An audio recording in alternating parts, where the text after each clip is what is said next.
سلام دوستان، با کانال نکاتوب خوش آمدید. نهنگ ها از کلانترین و داناترین حیوانات دریایی هستند که خیلی پرقدرتند. آنها اندازه های گوناگونی دارند و هر چقدر اندازه آنها کلانتر باشد همان قدر خطرناکتر و قدرتمندتر می شوند. در این ویدیو ما به شناختن کلانترین نهنگ های دنیا می پردازیم.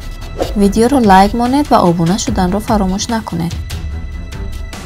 دوستان عزیز، چطوری که میدونید شرکت آزیا مارکت طول چند ماه است که با بلاگران مشهور تاجیکستان همکاری دارد و آزیا مارکت به مثل همیشگی در فکر مشتریان خود است. از همین سبب شرکت آزیا مارکت از همین روز عبارتاً سر کرده تا 24 فوریه بخشیده به روز ارتش ملی در همه داروهای خود 15% تخفیف میکند. دارو برای فربه و خرابشوی، برای ریش و موی سر برآوردن، برای خنک‌زدگی و قوی کردن مردانگی و باز اینچنین دیگر داروهای گیاهی اورجینال را پیشکش میکند. شما میتوانید خود حاضر به نمرهای در روی اکران زنگ زده همه داروهای گیاهی اورجینال شرکت آزیا مارکت رو با 15% تخفیف خریداری کنید. نهنگ درنده برخلاف دیگر نهنگ ها که از پیش وحشتناک هستند، از پشت خیلی ترسناک است. این نهنگ ها دم درازی دارند که درازی بدنشان به 6.1 متر برابر است و درازی دم نیمی درازی بدنش را تشکیل می‌دهد.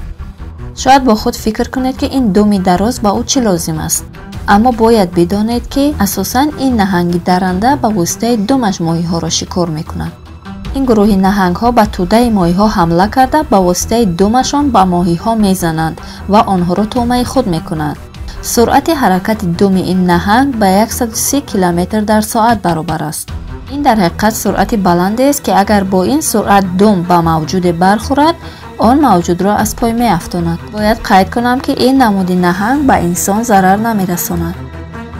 نهنگ گرینلند، چنانه که از نامش پیداست، این نمود نهنگ در آبهای گرم زندگی نمی کند.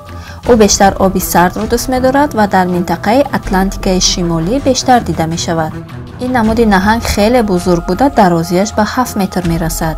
یک نکته عجیب دیگر این است که این نمود نهنگ ها تا 500 سال عمر می بینند و یگان نهنگ به پای اینها نمی رسد. دانشمندان سبب چنین عمری دراز داشتنشان را نمی دانند، اما تخمین می زنند که شاید به خاطر آبی سرد باشد.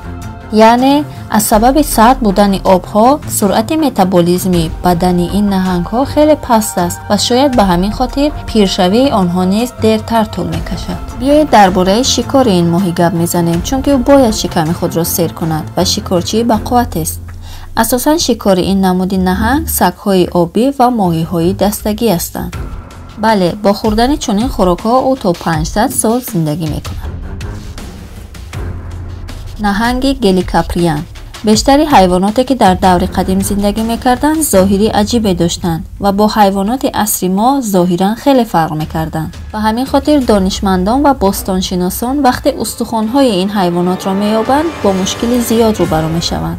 نهنگ گلیکاپریان هم یکی از چنین موجودات است که با ظاهر عجایبی خود از دیگر نهنگ ها فرق می کند و یکی از موجودات عصرهای قدیم است. باستانشناسان میگویند که این نمود نهنگ دندانهای مارپیچی داشته است که به شکل اره در دهانش فرو رفته است.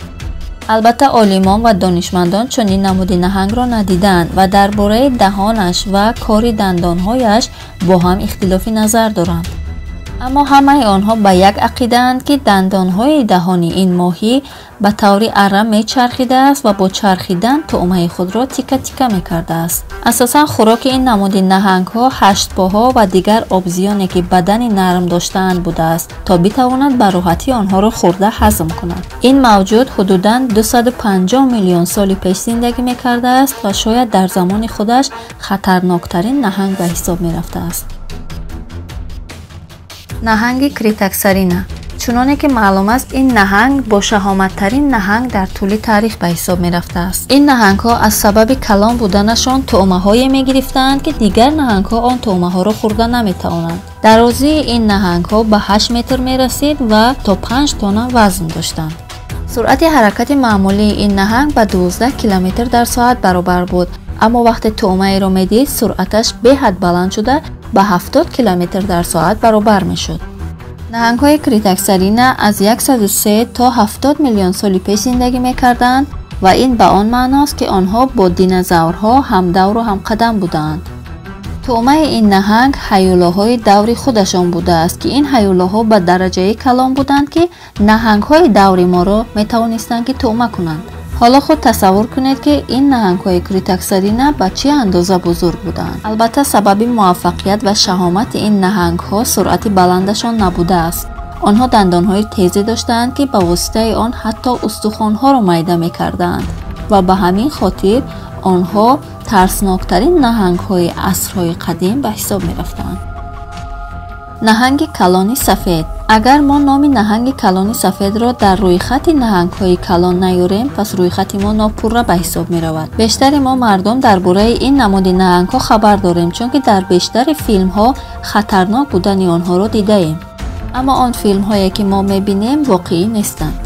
اساساً نهنگ‌های سفید به انسان کار ندارند، اما گاهی می‌شود که انسان را به جای سگ آبی تصور می‌کنند یا که از طرف انسان احساس خطر می‌کنند و در این لحظه حتما حمله خواهند کرد. درازی بدن نهنگ‌های سفید تا 5 متر می‌رسد و وزنش 2200 کیلوگرم است. سرعت حرکت نهنگ سفید کلان به 25 کیلومتر در ساعت برابر است و به خاطر داشتن دندان‌های کلان و تیز و حس بویایی با قوت، این نهنگ به یک ماشینی با قوت کشتار تبدیل شده است. در دهان این نهنگ 300 دندان‌های مثلث شکل تیز قرار دارد که با یک گزیدن می‌تواند طعمه را از پای درآورد. به خاطر رنگ تیره داشتنش می‌تواند در زیر آب‌ها حرکت کرده طعمه‌ها را غافلگیر کند و آنها را به چنگ بیارد. اساساً حیواناتی که زورشان به این نهنگ سفید برسد خیلی کم هستند، اما انسان‌ها از این گروه بیرونند. چون که بیشتر این نهنگ‌ها توسط انسان‌ها شکار می‌شوند و به تورهای ماهیگیری محکم می‌شوند که این باعث شده است که تعداد این نماد نهنگ‌ها در آب‌ها خیلی کم شود. اگر انسان‌ها کشتار نهنگ‌های سفید را به آخر نرسانند، پس به زودی نام این نهنگ‌ها بر روی خط نهنگ‌های نسلشان نابود شده داخل خواهد شد. کوسه نهنگ. این نماد نهنگ‌ها برخلاف نامشان خیلی نهنگ‌های لطیف و نازک هستند. شاید باور نکنید، اما این نهنگ‌ها هرچند که اندازه خیلی کلان دارند، اما پلانکتون‌ها را می‌خورند و به انسان یگان ضرر نمی‌رسانند. در واقع میتوان گفت که آنها به خاطر که شکل ظاهریشان به کوسه و نهنگ مانند است چنین نام گرفتند، وگرنه به گروه ماهی‌های بی‌آزار داخل می‌شوند. درازی کوسه ماهی به 10 متر برابر بوده، وزن آن 18 تا 19 تن را تشکیل می‌دهد. این نماد نهنگ‌ها از دهانشان همچون فیلتر استفاده برده آب را به دهان می‌گیرند و از درون آن آب ماهی‌ها و پلانکتون‌ها را می‌خورند. سرعت حرکتش 5 کیلومتر در ساعت را تشکیل می‌دهد، یعنی که زیاد اهل دو و گریز نیست و به آزارترین نهنگ‌های دریا به حساب می‌رود، چون که اگر خواهید می‌روید در نزدشان ایستاده عکس می‌گیرید و او به شما کاری ندارد.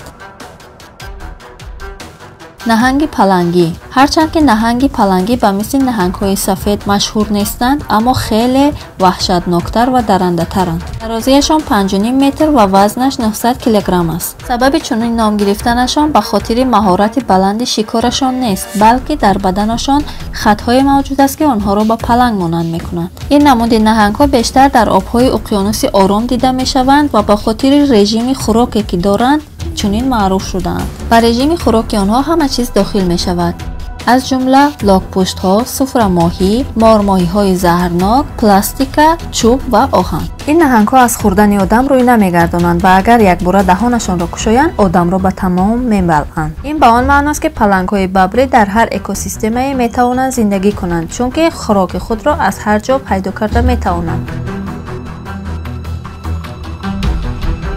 نهنگ مگالودون. این نهنگ از نظر بزرگی به آن درجه بزرگ است که تمام نهنگ‌های حاضر نام بر کرده امان را می‌تواند که در کیسه اش گذارد. اندازه درازی این نهنگ 15 تا 18 متر است. یعنی نهنگ مگالودون 3 برابر کلانتر از نهنگ سفید کالونتارین است که تا حال دیده شده است. 60 تن وزن دارد. این نهنگ از 3.5 تا 20 میلیون سال پیش در تمام آب‌های گرم جهان پادشاهی می‌کرده است. دانشمندان اعلام کردند که این نماد نهنگ‌ها در تمام آب‌های قاره زمین زندگی می‌کردند، چون که در تمام آب‌ها و اقیانوس‌ها استخوان‌های آنها یافت شده است، فقط در قاره جنوب دیده نشده است. اگر خواهیم این نماد نهنگ را با دیگر نهنگ‌ها مقایسه کنیم، پس به نهنگ آبی می‌توان اشاره کرد که از آن هم چند برابر کلانتر خواهد بود.